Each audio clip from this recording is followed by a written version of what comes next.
Assalamualaikum warahmatullahi wabarakatuh. Selamat pagi anak-anak. Bertemu lagi pada pertemuan hari ini bersama Ibu dalam mata pelajaran PPKN. Harapannya kalian juga masih tetap semangat ya meskipun kita dalam pembelajaran jarak jauh. Belajar asik bersama PPKN mewujudkan pelajar berkarakter. Pada pagi hari ini kita akan memasuki materi baru mengenai kerjasama dalam berbagai bidang kehidupan. Anak-anak ibu silahkan sambil dipersiapkan terlebih dahulu bukunya.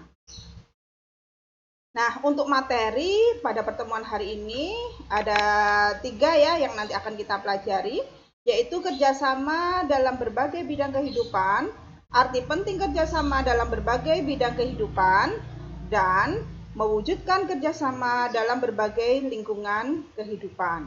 Nah, kompetensi dasar pada materi ini adalah menganalisis bentuk-bentuk kerjasama dalam berbagai bidang kehidupan di masyarakat. Anak-anak ibu, setelah nanti kita mempelajari materi ini, diharapkan kalian dapat mendeskripsikan bentuk-bentuk kerjasama dalam berbagai bidang kehidupan, sosial politik, ekonomi, pertahanan dan keamanan, juga antar umat beragama. Dan kalian juga dapat memahami pentingnya kerjasama dalam kehidupan bermasyarakat, berbangsa, dan bernegara. Nah, baik anak-anak, kita akan awali dulu dengan makna kerjasama ya. Ini sudah sangat populer sekali ya, familiar, bahkan kalian juga sering mendengarkan kerjasama ya. Nah, jadi secara sederhana kerjasama itu merupakan suatu kegiatan ya yang dilakukan oleh 2 orang atau lebih ya untuk mencapai tujuan bersama. Jadi ada kegiatan yang dilakukan secara bersama-sama ya. Nah, kerjasama ini di dalamnya sering kita dengar dengan istilah gotong royong ya. Gotong royong artinya di situ bekerja secara bersama-sama untuk suatu hasil yang diinginkan. Jadi sering ya kita mendengarkan istilah berat sama dipikul, ringan sama dijinjing. Nah, itu juga ada kaitannya dengan gotong royong ya. Nah, tentu saja anak-anak kerjasama ini sangat apa ya memiliki peran yang penting ya karena dalam kerjasama kita bisa mewujudkan suatu persatuan dan kesatuan. Nah, sama halnya dengan adanya Negara Kesatuan Republik Indonesia ya. Nah, jadi kalau kita menengok ke belakang mengenai sejarah perjuangan bangsa Indonesia, nah, persatuan dan kesatuan ini menjadi modal yang sangat penting untuk meraih kemerdekaan. Karena belajar dari sejarah kita, perjuangan bangsa Indonesia yang dulunya masih bersifat kedaerahan, ternyata untuk mencapai kemerdekaan itu sangat sulit. Ya, maka mulai sadarlah di situ bangsa Indonesia. Jadi senjata utamanya adalah menggalang persatuan dan kesatuan. Dan akhirnya kita bisa merebut kemerdekaan. Nah, ini juga di dalam apa namanya menjalankan atau mempertahankan kemerdekaan itu tentu saja bangsa Indonesia memiliki tujuan ya yang ingin dicapai. Nah, tujuan nasional kita termuat di dalam pembukaan Undang-Undang Dasar alinea keempat ya yang meliputi melindungi segenap bangsa Indonesia dan seluruh tumpah darah Indonesia, memajukan kesejahteraan umum, mencerdaskan kehidupan bangsa, dan ikut melaksanakan ketertiban dunia.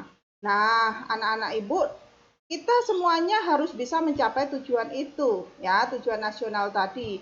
Ya, salah satunya kita harus bekerja sama ya, kerjasama atau gotong royong dalam berbagai bidang kehidupan, ya.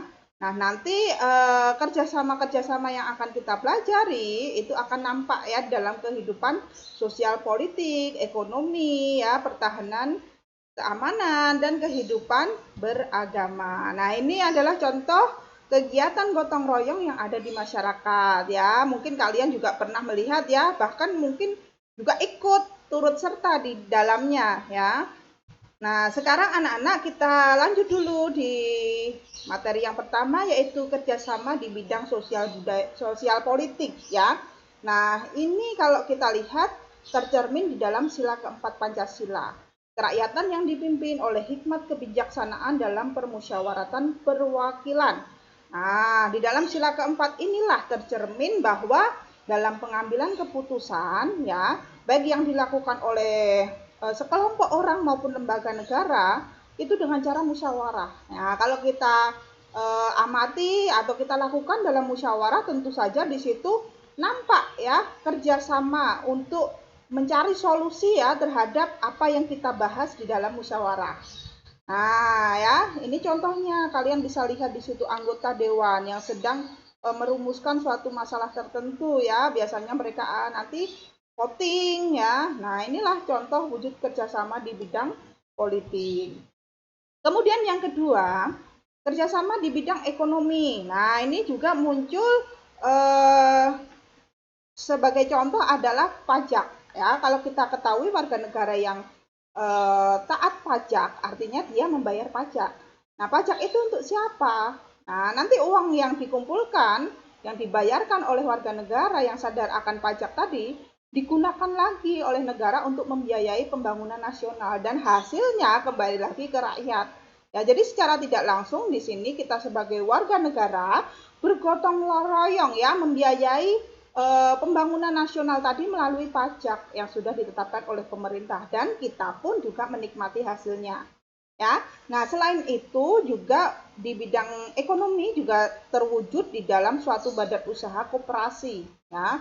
Ini juga tidak asing lagi ya bagi kita ya, di mana-mana kalian bisa melihat Koperasi Indonesia ya, yang pada dasarnya di situ untuk menyejahterakan anggotanya ya. Jadi itu untuk menunjang kehidupan ekonomi.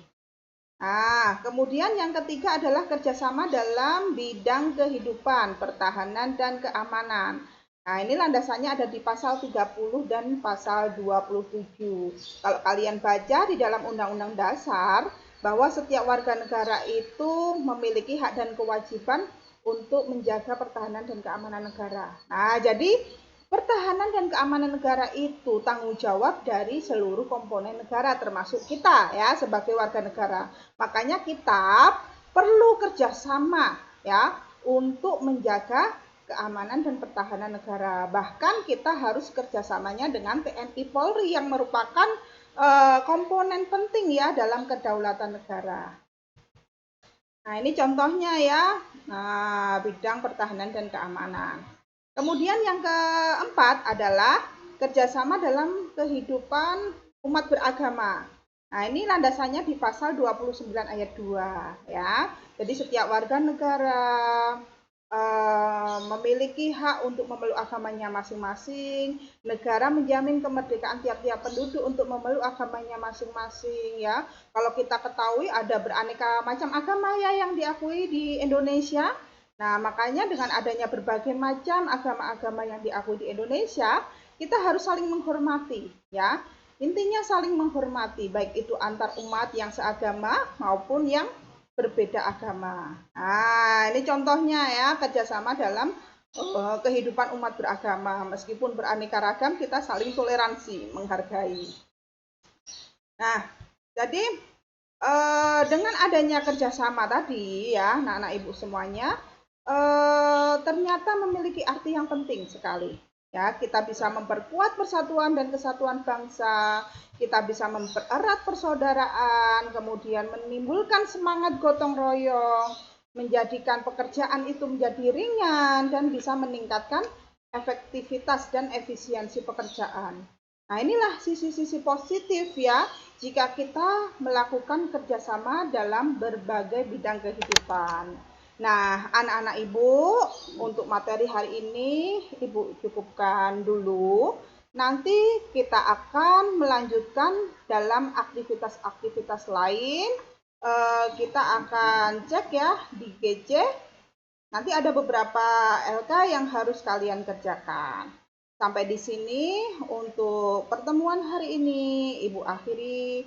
Wassalamualaikum warahmatullahi wabarakatuh.